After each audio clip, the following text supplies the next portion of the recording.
I understand the WCI doctrine is to maximize tax-free growth retirement vehicles before turning to a taxable brokerage account in order to achieve your target savings rate. My wife and I can achieve our target savings for the foreseeable future without ever opening a taxable brokerage account. As we develop our written financial plan, we contrast the WCI strategy with the flexibility-centered strategy chosen by Scott Trench of the Bigger Pockets Enterprise, whereby he prioritizes saving cash for real estate and investing in his taxable account. Jim, what is your defense of the WCI tax-efficient and net worth maximizing saving strategy despite the withdrawal restrictions of tax-protected retirement accounts for folks interested in the retire early part of FIRE? Thank you so much for all you do for this community. Okay, good question. I don't know, Scott, but I'm familiar with what you're describing. A lot of people that want to retire early are concerned about the age 59 and a half rule, or for 401ks and 403bs, the age 55 rule. In that, if you take your money out before those ages, and it's not for an approved purpose, aka an exception, you have to not only pay any taxes due, but you have to pay a 10% penalty.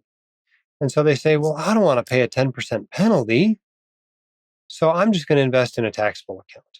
And that, for most people, most of the time is a mistake. Those withdrawal issues are not as big of a deal as most people think they are. Now, I suspect what may drive Scott's philosophy is not so much the withdrawal issues, but the investment issues. You see, when you're investing in a 401k or a Roth IRA or a 403b, your investments are generally more limited than what they are when you can invest in anything you want, right? It's hard to go to your 401k and buy Bitcoin. It's hard to go to your 401k and buy an investment property. It's hard to go to your 401k and invest in an ATM syndication. Okay? So if that is what you want to invest in, and you don't have much of a taxable account, and you don't have any way to get much of a taxable account, I can see why you might think about not maxing out your retirement accounts in order to have a taxable account. And if truly you can earn enough with that investment that it's worth giving up those additional tax and asset protections that you can get from these retirement accounts, then more power to you. Go for it. But as far as, this withdrawal concerns, I think it's totally overblown, right? There are lots of reasons you can get into your retirement accounts before age 59 and a half, or for 401ks and 403bs before age 55. Let me go over a few of these just to give you some examples. And there's more now since Secure Act 2.0 came out. But let me just go over what these are, okay? And I've got a blog post on the blog you can go to. If you just search the 59 and a half rule, you'll find it. Okay, so here's some exceptions. Unreimbursed medical expenses that are greater than 7.5% of your adjusted gross income. Okay? That may not be that high if you're retired. That's acceptable exception to the 10% penalty. Medical insurance. That's right. You can buy your medical insurance out of your 401k, out of your Roth IRA when you're 45 years old and not pay the 10% penalty. If you get disabled, the penalty doesn't apply. An inherited IRA, right? There's no 59 and a half rule in an inherited IRA. Qualified higher education expenses for you, your kids, your grandkids, whoever, doesn't apply.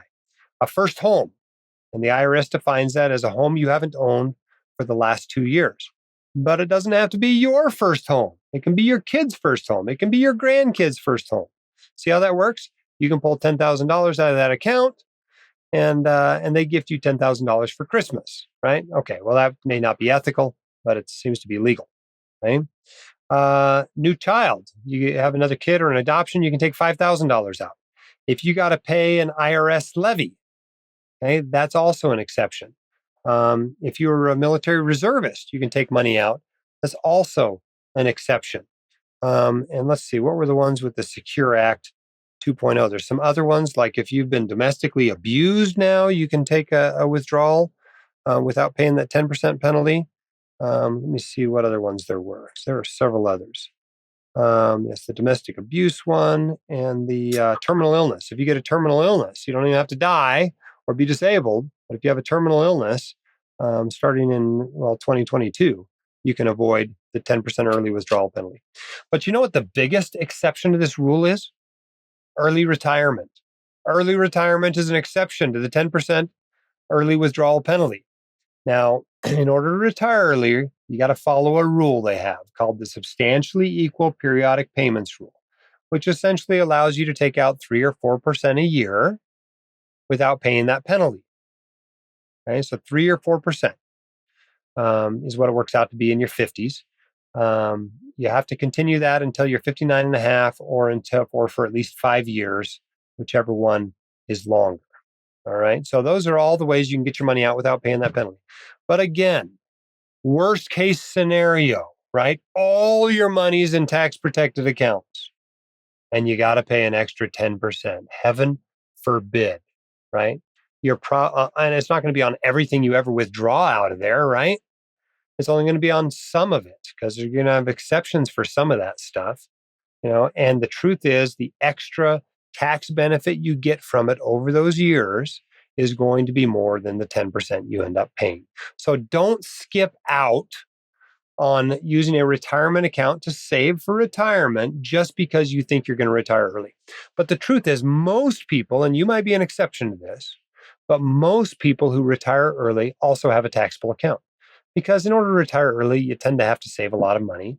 And that tends to be more than you can fit into retirement accounts. Now, some people have lots of retirement accounts where they're really frugal and that doesn't apply to them. But almost every doctor I know who retires early has a taxable account, not because they deliberately built it by skipping out on their tax protected accounts, but just because that's how life worked out. Like right now, our taxable account is our largest account. And so we're never going to have to even think about these exceptions. In fact, we're probably never going to spend any of our money in retirement accounts. It's probably going to be inheritances and going to charity, as we're going to live the rest of our lives on our taxable account whenever we stop working. That sort of situation is far more common among docs that retire early. But if you're in that really unusual situation where everything you ever save is going to be in a tax protected account and the SEP rule plus the other exceptions just isn't enough for you, and you don't think that 10% is less than what you will save over the years from that tax protected growth, well, I guess you can skip out on a few contributions to your retirement accounts. But the main reason people do it, is not because of the distribution issues. It's because of investment issues. They just want to invest in their small business. They want to invest in a real estate portfolio. And while you can do that in a self-directed 401k, you can do that in a self-directed IRA, it's a little bit more hassle. Don't forget also the asset protection benefits and the estate planning benefits of retirement accounts, right? In most states, all that retirement account money is protected from your creditors in the event you have to declare bankruptcy. That's a not, insignificant benefit. Plus, those accounts can be stretched for 10 years by your heirs when they're inherited. You can just name a beneficiary, no will, no trust needed. So they're pretty handy accounts. So for the most part, yes, taxable accounts are great. I have a taxable account, but I don't put money in it until I've maxed out my retirement accounts. Hope that's enough of a defense and an explanation of why I do that. The hosts of The White Coat Investor are not licensed accountants, attorneys, or financial advisors. This podcast is for your entertainment and information only. It should not be considered professional or personalized financial advice.